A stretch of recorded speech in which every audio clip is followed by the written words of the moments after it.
Before we begin, picture this: a billion-dollar economy built on sunlight, ambition, and endless promise. Booming cities rising from the desert floor. Master-planned communities stretching farther each year.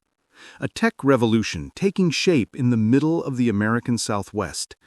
And underneath all of it, a countdown. A silent timer ticking toward a moment no one wants to confront.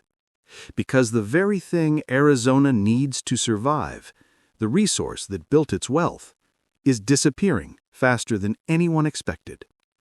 This is the billion-dollar Dust Bowl, why Arizona's water wealth is running out. Act 1. The crisis isn't coming. It's already here.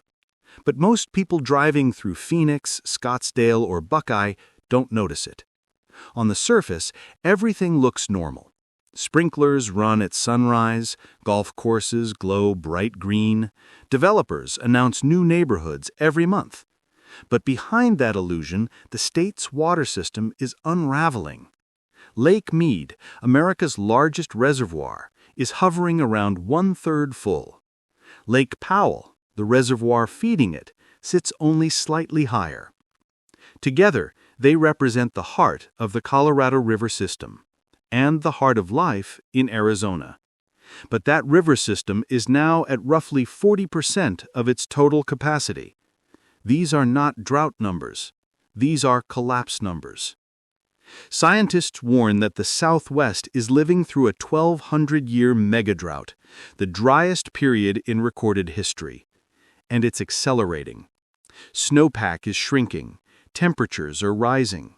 Evaporation is eating away more water than some cities even consume. But here's the twist almost nobody talks about.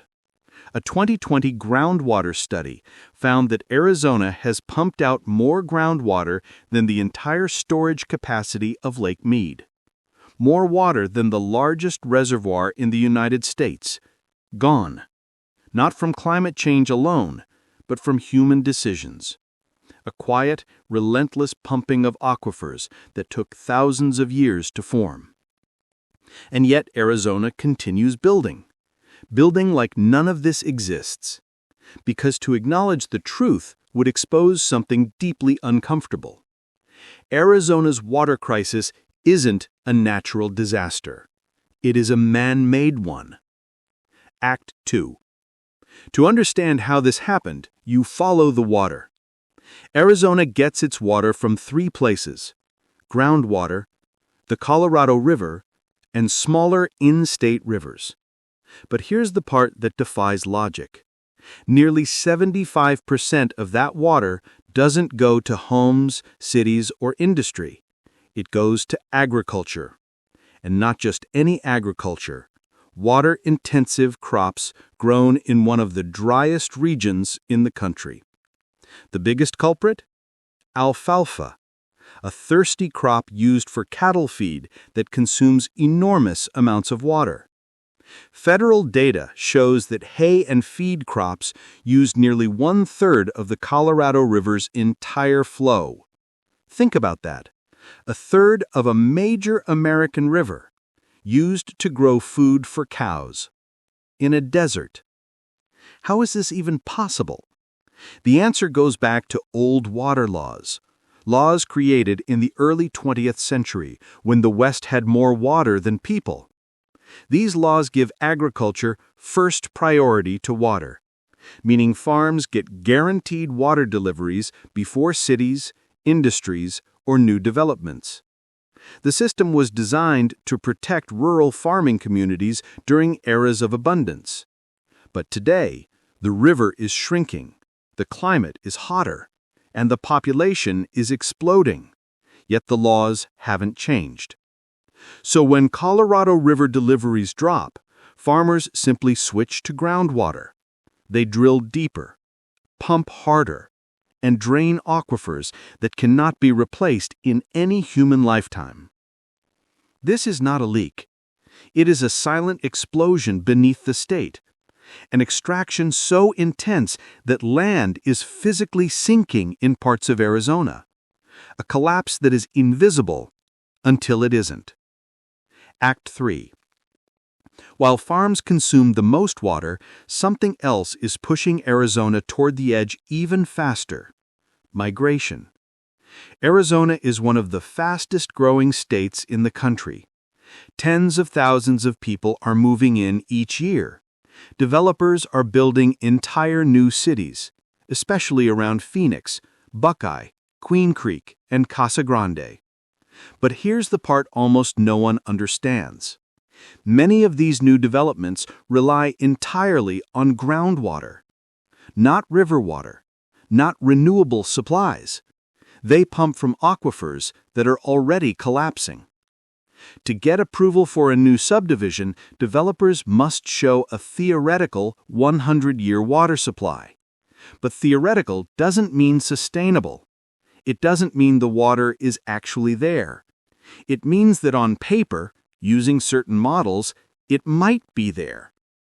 Meanwhile, study after study shows that Arizona has already lost more than 27 million acre-feet of groundwater between 2002 and 2024. That's nearly the entire capacity of Lake Mead, pumped out from beneath homes, farms, and future developments. Imagine an entire reservoir disappearing underground. Now imagine building thousands of new homes on top of the empty space where that water used to be. That is the contradiction at the heart of Arizona's future: a state growing faster than the water that sustains it. And as the population grows, demand for water grows with it. Tech companies, semiconductor fabs, data centers, industrial parks, all of them need water. Not oceans, not theoretical supplies, real water, from rivers and aquifers that are running dry. Act 4.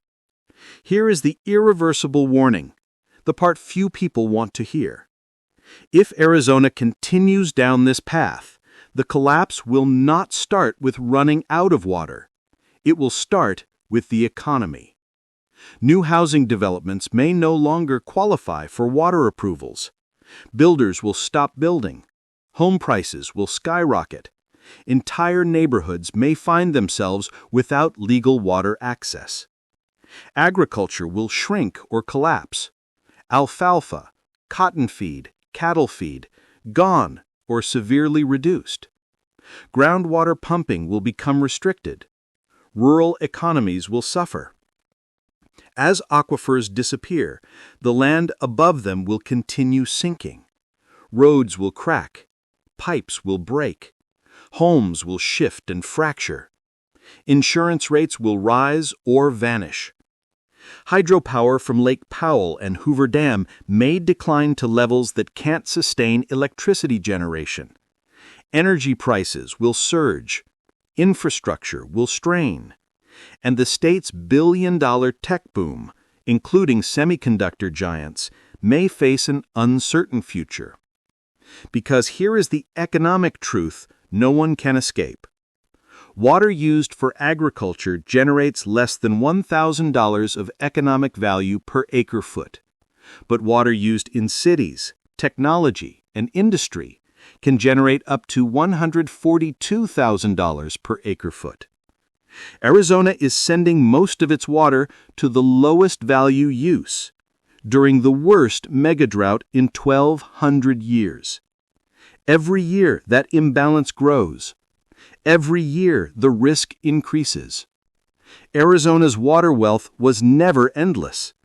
It was borrowed from the rivers, from the aquifers, and from the future. Today, the Colorado River is shrinking. Groundwater is disappearing, and laws written for a different century are driving a modern economy toward an avoidable collapse. The billion-dollar Dust Bowl is not a distant theory. It has already begun. And unless Arizona confronts its past, its future may be written not in steel and glass, but in dust.